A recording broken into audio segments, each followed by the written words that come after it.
All right, you guys, thanks for checking out Rocky Mountain Backcountry. Here it is. This is the one that is going to be the production model. This is everything that I'm going to put in them for sale. So if you're interested, drop a comment down below. But here's an introduction to the ultra lightweight Overland square drop. Or I still haven't come up with a name. If you guys can think of a name, something you think might be cool for these, drop a comment down below and give me some ideas for a name for my trailer company. Anyway, check this thing out, you guys. I'm going to show it to you. We're going to go through it, and yeah, I'm super excited.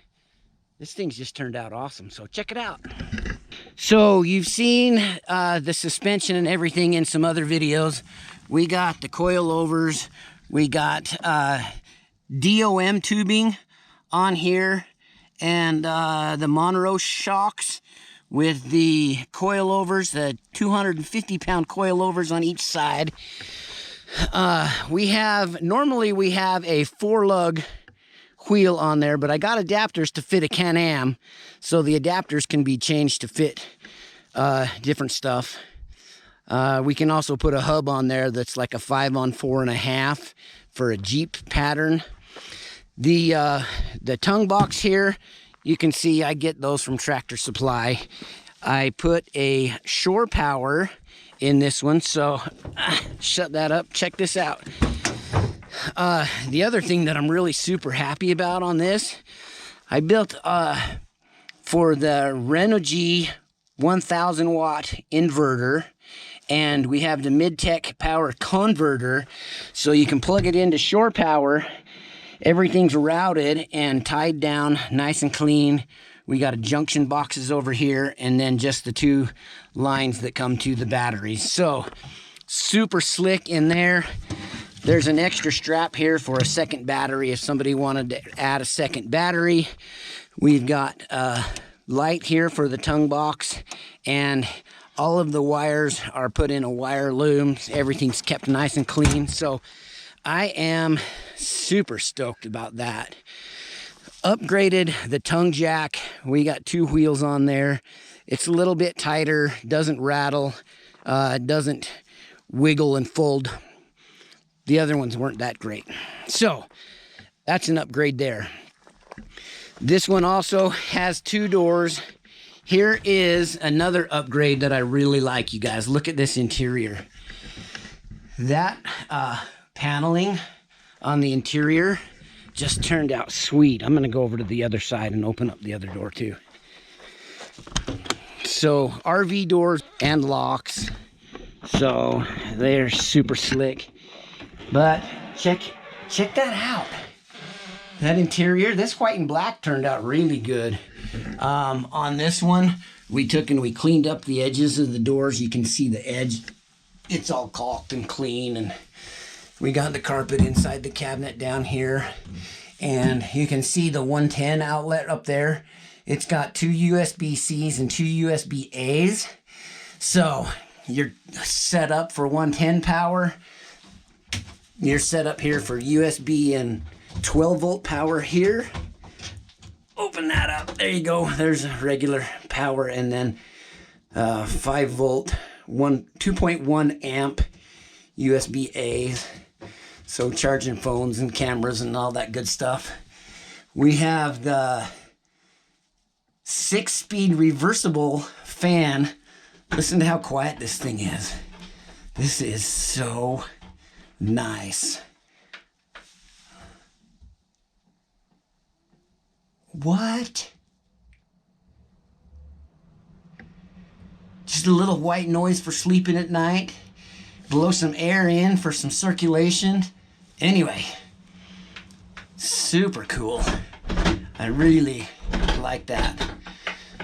Okay, of course, LED lights. We have the switches here. This is the interior light.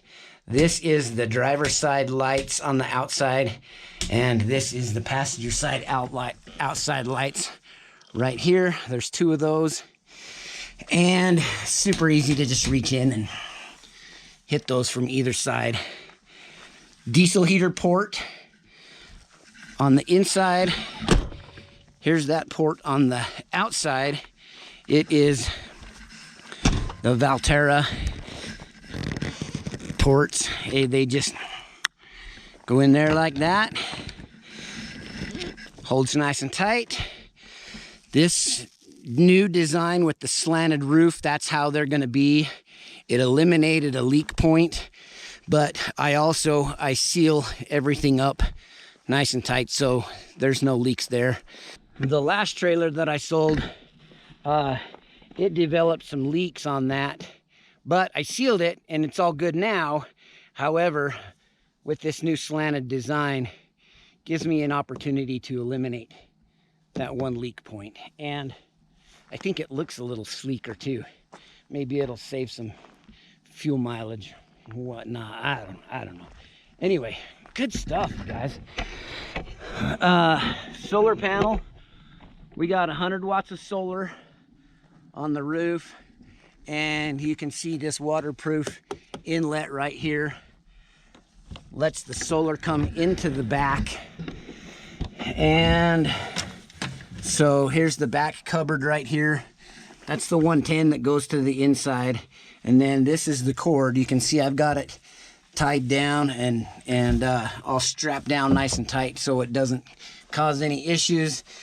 From there, it goes down inside of the sleeper up to the front and hooks in there.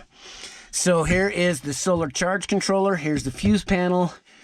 I could probably do with a 6-spot fuse panel. I had the 12, so if somebody wants to expand and put some kind of a radio in here. You saw one of my other trailers had a radio up there. Everything is just nice and solid. Here is the USB socket. We got sockets back here. We have lighting. We have a voltmeter. This is an accessory. This is extra, and I've got it set up back here so that you can just pull that out right there and hook right into that. And then this is a 12-volt power socket here. So, good stuff, you guys. Check that out. The door's held up with the gas strut, and of course LED tail lights like the other trailer. So this door seals up really nicely. On the trip that we took to Glacier National Park and back, I had the exact door on that trailer. We went through a whole week of rain and mud and nasty stuff. It seals really good. You can see there's a rubber seal all the way around that. That seals up really good. Keeps the dust out, and it keeps the mud and water out too. So, and it's lockable.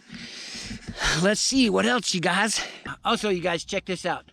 Certified public scales, just like you see this trailer as it is in this video. 920 pounds. Can you see that? Yeah. I think any vehicle could pull this. Most side-by-sides, that's kind of the market that we're looking at. Most side-by-sides are rated at 1,500 pounds. So you could put all of your gear in here and still be under 1,500 pounds and not have any issues pulling it. Nice. So I am super happy with the way this has turned out. This one right here will be the production model. It's super light, it tows great, it's proven. This chassis design has proven itself. You can go back and see some of my other videos. We did 2,800 miles from central Utah to Glacier National Park and back.